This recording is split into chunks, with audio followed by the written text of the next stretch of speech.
After a Damian Lillard trade and a Jrue Holiday trade, the Portland Trail Blazers are likely not done making moves. What's next for the Portland Trail Blazers, and what could they possibly get for Malcolm Brogdon? In this video, I'm going to give you some of my latest thoughts on this Jrue Holiday trade. I've been thinking about this thing all day long, and the dust is finally settling from the Dame saga that took all summer long. It's October 1st, and Dame made his trade demand on July 1st, so it's literally been 3 whole months. Me and Eric also gave our thoughts on this trade on a stream earlier today, but that is a long stream, and although I never had a negative opinion on this trade, I always thought the value was good, I have come around on it a bit more since that stream. However, I still have a couple question marks which will determine the overall success of this Jrue Holiday flip to Boston. I'm going to go over those questions, and I'm going to go over what some good landing spots for Malcolm Brogdon might be. And with that being said, let's jump into it. First off, I think Jrue Holiday is a really good get for the Celtics. Replaces the Marcus Smart role, as the Celtics traded Marcus Smart to Memphis this offseason as part of the Kristaps Porzingis trade.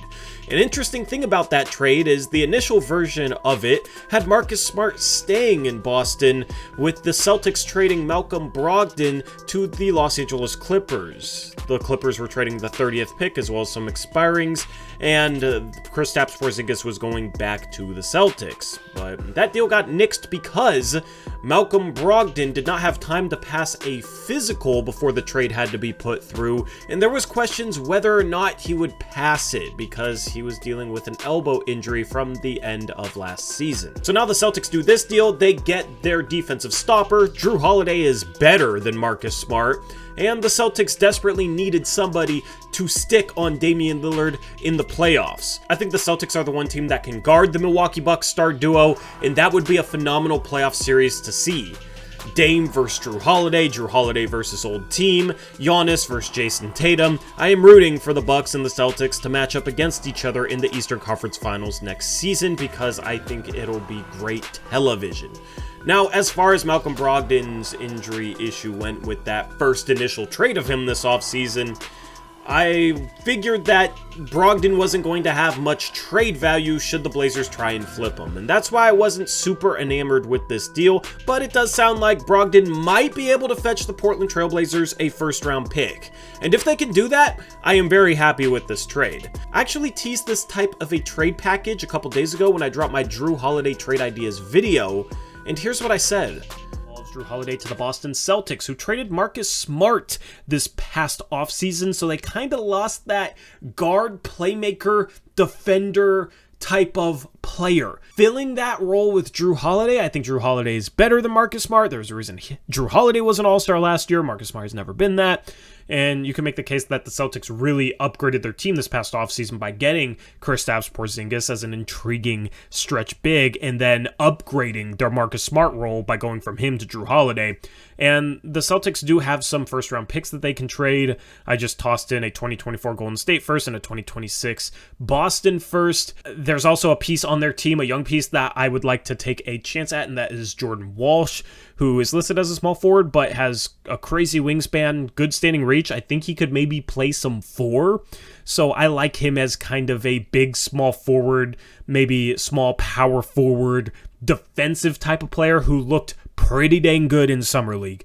Was one of the highest rated recruits in his draft class, went to Arkansas, kind of struggled offensively, but showed more promise in Summer League than I expected. Getting back him as a young piece makes this trade worth about 3 first-round picks. Those picks aren't quite so good as some of the other picks in this trade, with it being Golden State next year and Boston 3 years from now. I still think Boston will be good, but getting back Jordan Walsh kind of swings the deal for me, and then maybe the Blazers could flip Brogdon or Horford for something, because I don't see either of those guys really being valued on this team. I think Horford would have a little bit more of a role, though, as a backup center. I just think he'd want to play for a contender. So if the Blazers could flip Brogdon and Horford for expirings and maybe get back seconds even out of a deal, then that would be a win as well. And Boston, they get their guy that can guard Damian Lillard, because I think the Boston Celtics and Milwaukee Bucks are the top 2 teams in the Eastern Conference next season. Now, I am really high on Jordan Walsh. I love what he showed in Summer League. He's a really good defensive player with some offensive upside and playmaking feel, and I think that would have been the type of young player that would have made a ton of sense for Portland to take a chance on. So I was a little bit bummed out that he was not included in this package. But instead of getting back Al Horford, the Blazers got back Robert Williams III, who I think is the better player, and he is younger. And we're going to start analyzing this thing by analyzing his fit. Now, supposedly the Blazers want to keep him, which is okay. However, I would prefer for the Blazers to simply flip him right now, and there's a couple reasons for that. First, Robert Williams has been a bit injury prone during his career. He's only played in over 35 games twice in his 5-year NBA career. Now in Portland, we're used to our big men getting hurt, so right now we have DeAndre Ayton and Robert Williams as our center rotation. That sounds pretty dang good. After all year of complaining about Jrue Eubanks being the backup center, now we got two guys that you could make an argument would have been the best center on the Blazers team last season. So the Blazers finally fixed their big man depth. However, I think the Blazers should be putting all their eggs in the DeAndre Ayton basket. I think it's very important for the Blazers to try and maximize DeAndre Ayton, and that means playing him as much as possible. He played in over 30 minutes per game last year. I think he can handle maybe 33 minutes a game. And I don't like Robert Williams' fit on the court next to DeAndre Ayton. Defensively, it's very intriguing, but offensively, neither one of those guys is a three-point shooting threat. Robert Williams is only good around the rim, and DeAndre Ayton can space slightly with some mid-range shooting, but it would result in a really clogged paint, and I think it would just be clunky offensively. Also, I don't think either guy is best defending away from the rim on the perimeter. I think Robert Williams can do it, and I think DeAndre Ayton is a bit switchable as a big man. However, I think their biggest strengths is defending around the rim and being that rim protector. So pairing these two guys together is interesting because it gives Portland a real nice 1-2 punch. However, I think Portland should be going all in on the number one, which is DeAndre Ayton. So if Ayton's playing around 32 to 33 minutes a game, that only leaves 15 or 16 minutes a game left over for Robert Williams III, unless the Blazers play them together, which I just don't think works too well. And for that reason, I think Robert Williams would have more value to a contending team somewhere else, and I think another team might be willing to give up pretty good draft pick compensation in order to get Robert Williams. I think that would be better for the Portland Trail Blazers than bringing Robert Williams in as the backup center and letting him run for 15 to 16 minutes a game, or maybe the Blazers play Ayton less. However, I just don't think that's the best decision. So I truly believe, in my opinion, that the best decision would be to flip Robert Williams and see how much you can get back for him. Even if the plan is to keep him, Joe Cronin should definitely be on the trade market, just seeing what sort of deals are out there and seeing if anything is so good that he can't pass it up. So that's just my opinion on the Robert Williams thing. I don't really have complaints in terms of keeping him. I just think getting draft pick compensation, at least one first-round pick back for him from another team, might be the best move in the long run.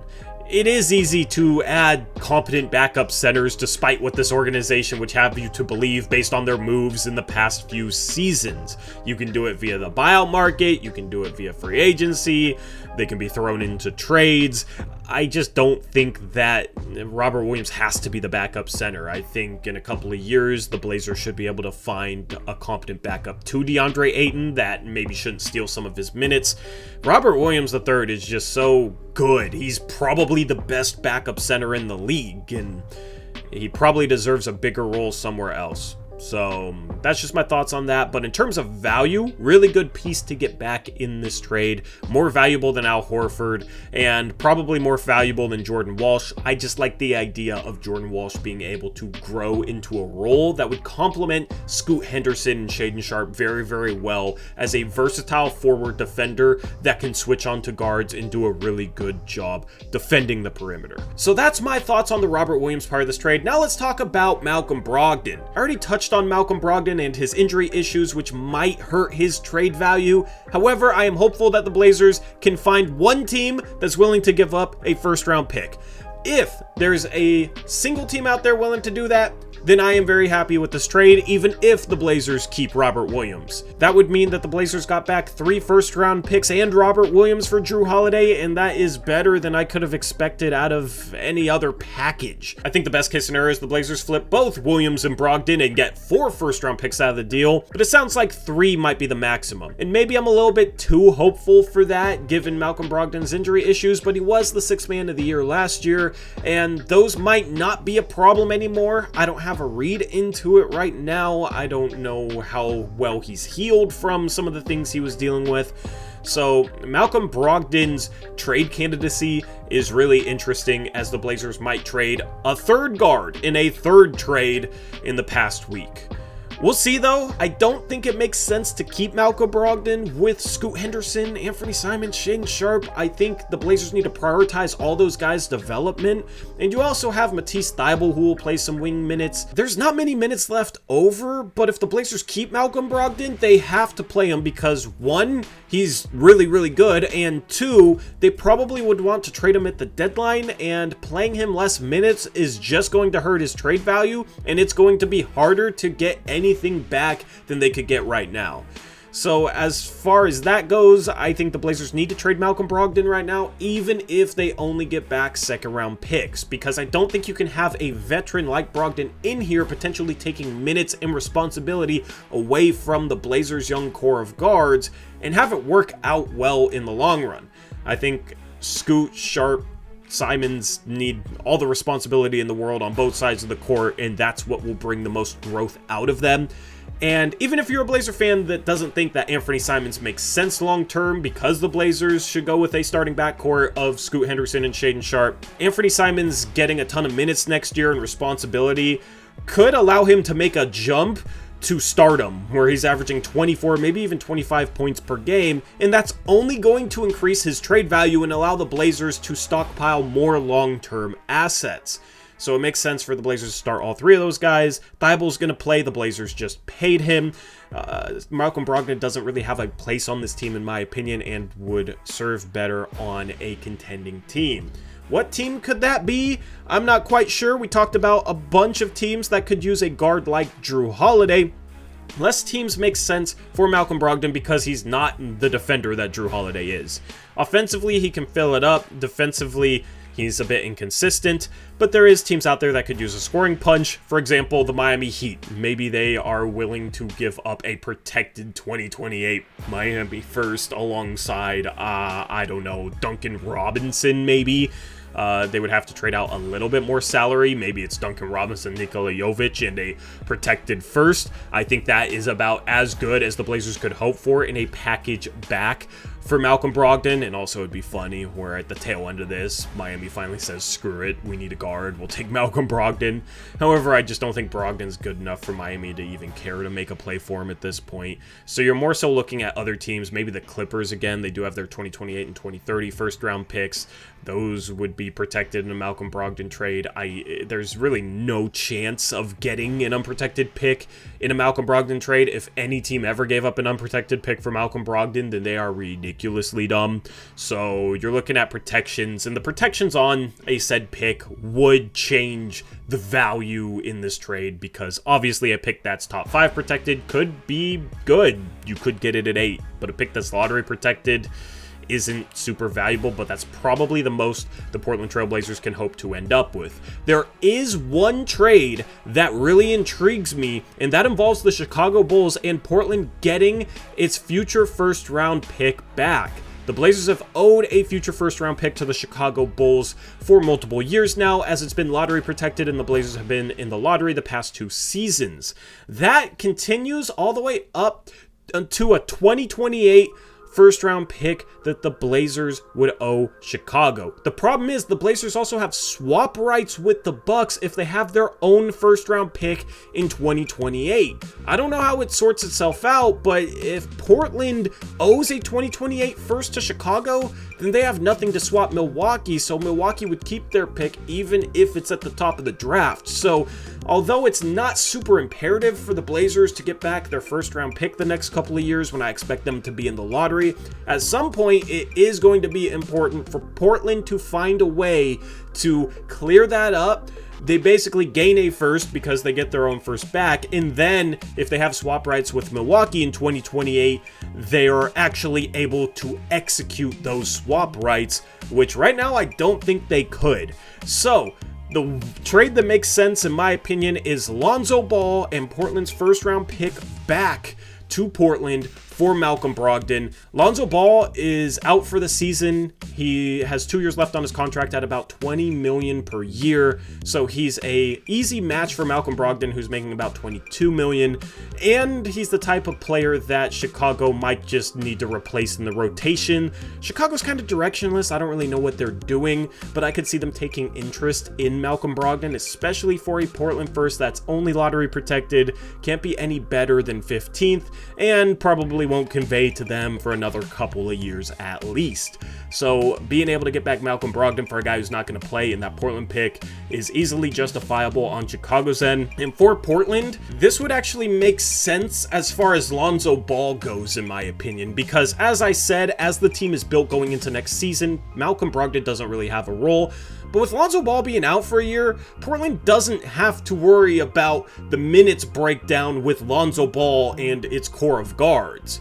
By the time next year rolls around, Lonzo Ball still might not be healthy, still might not be a useful asset on the court, but he would be a $20 million expiring contract in the offseason and going into the following year. If Lonzo Ball ends up being healthy, he could actually be a pretty nice third guard complement to Scoot Henderson and Shaedon Sharpe as kind of the lockdown defensive guard that maybe the Blazers would need. In that situation, I assume Anthony Simons might get traded. I don't know, but getting an injured Lonzo Ball doesn't sound appealing, but actually his injury gives the Blazers leeway to figure out if he could be a part of the future or not, and just kind of figure out how its entire guard rotation shuffles out. But this deal would not be for Lonzo Ball. It would be in order to get Portland's future first back for Malcolm Brogdon and basically make this trade, this entire Dame trade, Dame, Nurkic, Little, Keon Johnson for DeAndre Ayton, Robert Williams III, a 2029 Milwaukee first, a 2029 Boston first, both unprotected, a 2024 Golden State first, and Portland getting its own first round picks back and clearing that all up. That would be 4 firsts and Ayton and Robert Williams and Tamani Kamara for Dame, and then the role players that I mentioned. That's a pretty dang good return, and I would be pretty happy with that. Throw in Lonzo Ball in there, maybe you get something from him in the future, maybe you don't, maybe he's just a useful expiring contract next offseason, and that is what I would be looking at for the Portland Trail Blazers. Now, I do like that the Blazers got Boston's 2029 first round pick compared to their 2026, which I had in the Jrue Holiday's trade idea video, because I think it's more likely for the Celtics to be struggling by 2029 than by 2026, because they got Jason Tatum and Jaylen Brown at 25 and 26 years old respectively. Those guys are on long-term contracts, and those guys are probably going to be in Boston for years to come. When you get back an unprotected 2029 first-round pick, a lot can change in 6 years. However, as far as optimism for that pick being good, I'm not as optimistic in it as I am in Milwaukee's 2029 first because of the ages of Jason Tatum and Jaylen Brown. Maybe they move off from them, maybe they don't, I don't know, but you would have to think that Boston is going to be a good team for years to come given the youth of their star duo, and now they bring in Jrue Holiday. He might be gone by then, but they'll probably find a way to replace him because Boston still has some future firsts, and Jordan Walsh, as I said, is a good young prospect that I think will end up being really good for them.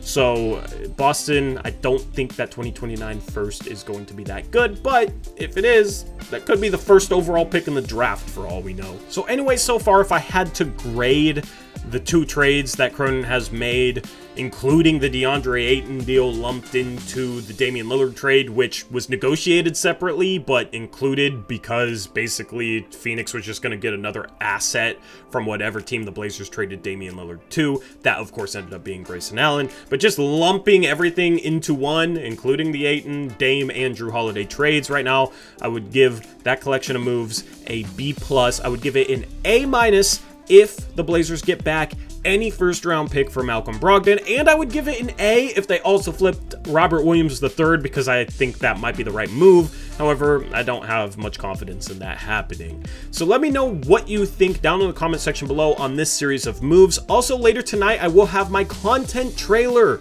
I'm looking forward to that, doing a bunch of cool stuff this year. So hopefully you check that out. I put some time into the edit for you guys. You guys know I always try and put my best foot forward for this channel and the production and everything we're doing. So super excited to announce that. And with that being said, I am out of here. I'll catch you later. Until next time, as always, peace out. Go Blazers.